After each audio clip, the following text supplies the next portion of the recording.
All right, so if we can start with your name and just maybe a sentence or two about what you told me before about what you do. My name's Kristen.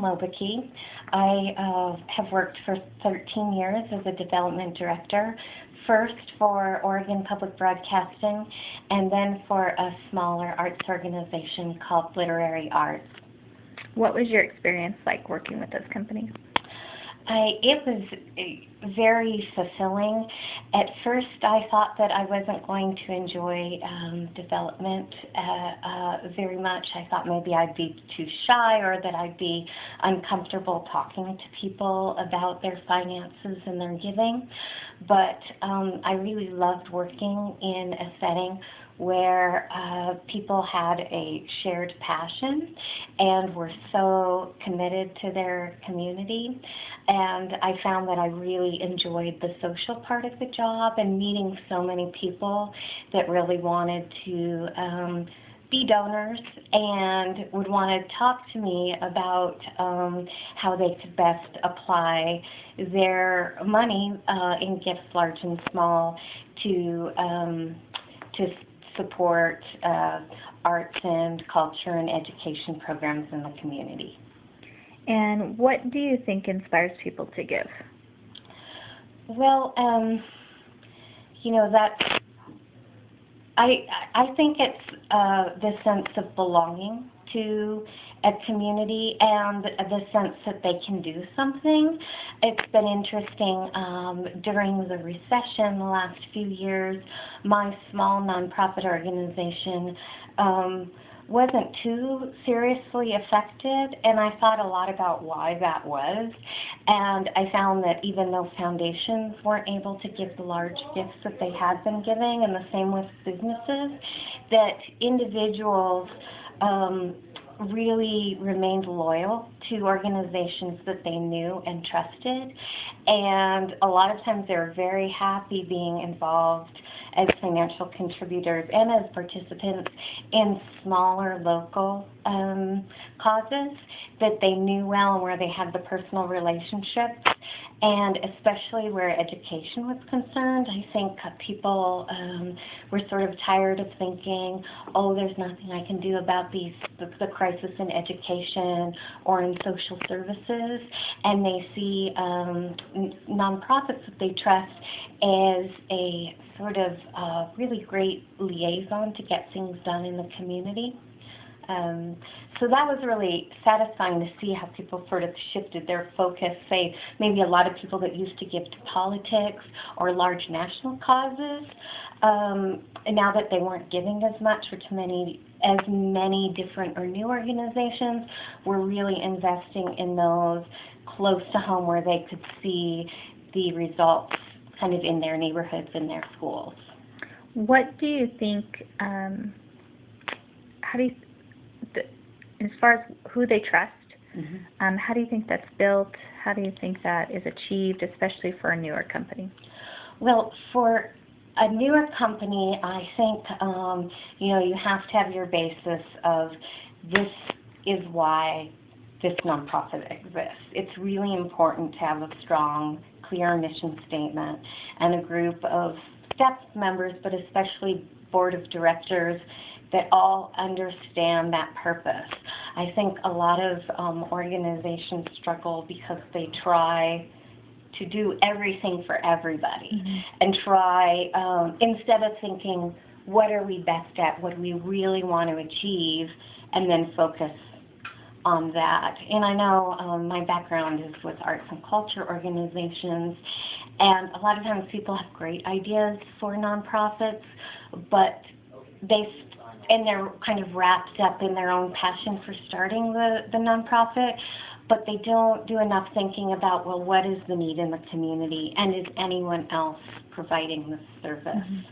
So I think that when an organization is being set up, even if it's small, they need to have that mission statement.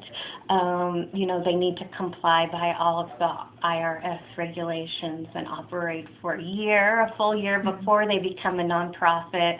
And then they have to have people, especially board members and staff members, that are just truly passionate about the organization and understand the programs and the mission so that they're out in the world talking about it, because donors give because they have a connection and trust in people.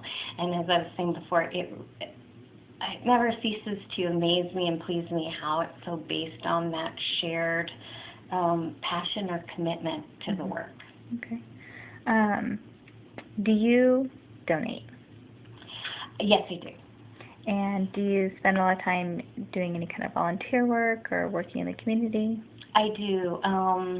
I work as a mentor for high school students who'll be the first students in their families to go to college. And so I've been involved with that for 5 years and do that weekly. And what prompted you to get involved in that specific area?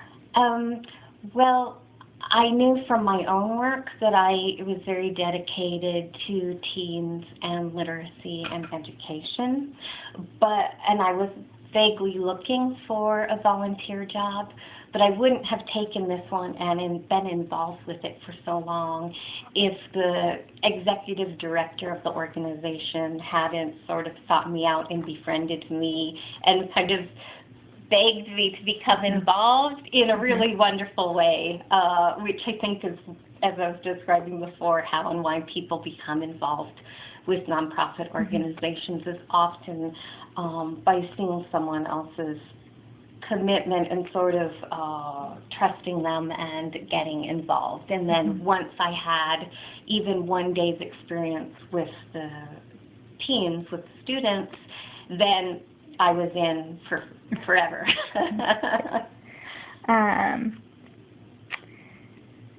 When you see something that interests you or that you find that you're passionate about, what would prevent you from contributing to that, whether it's monetarily or with your time?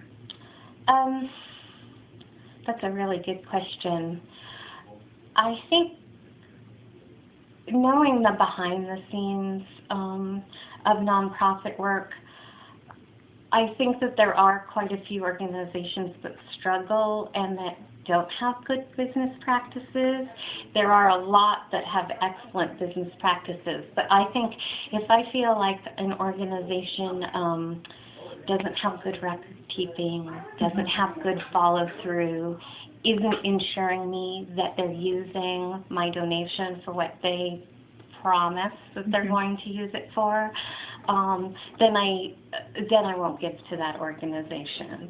And if I get involved with an organization and they have great communication skills, they send thank yous, they know who I am, they follow up with me, and they're very personal, unobtrusive ways to do that. If they get me, they keep me informed and get me excited about the work that they're doing, that I'm helping to fund, then then I really trust them and feel really good about donating to them. But I think a lot of organizations struggle with the details and with, their kind of record keeping and follow through.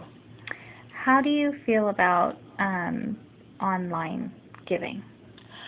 I feel good about it, and I'm probably a good person to ask because, when I started in the profession, we were just kind of using the internet and computers, and then, later on, it's like, oh, there's this new thing, you could give online, and then we, overhauled our whole website to be able to communicate with people, with our donors and audience members, in various ways, and then also to solicit and acknowledge contributions.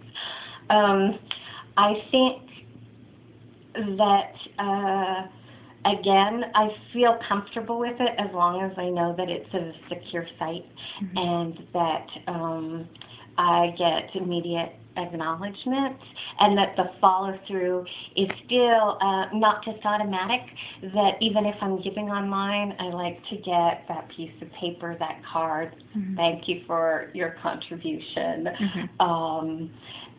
You know, I don't like the follow-up and the acknowledgement to be too casual with the online giving. So I still tend, and I found that most of my donors still tend to give, even though you can give with credit cards and everything, that people love to fill out those forms, you know, those remittance envelopes, and check the boxes and pen, and they love to write their checks. I mean, I know people write checks so infrequently these days, but with donations, especially a lot of older donors who have, you know, a majority of donors, they still trust and prefer that written response. So I know most of the donations I got were, and larger donations were, you know, the old-fashioned check and paper kind. But as far as you know, communicating to a new generation of donors and bringing in donors at lower levels, which are very valuable, to the online source is works really well. Okay. Is there anything else you'd like to add? No, but thank you. I'm excited to see what happens.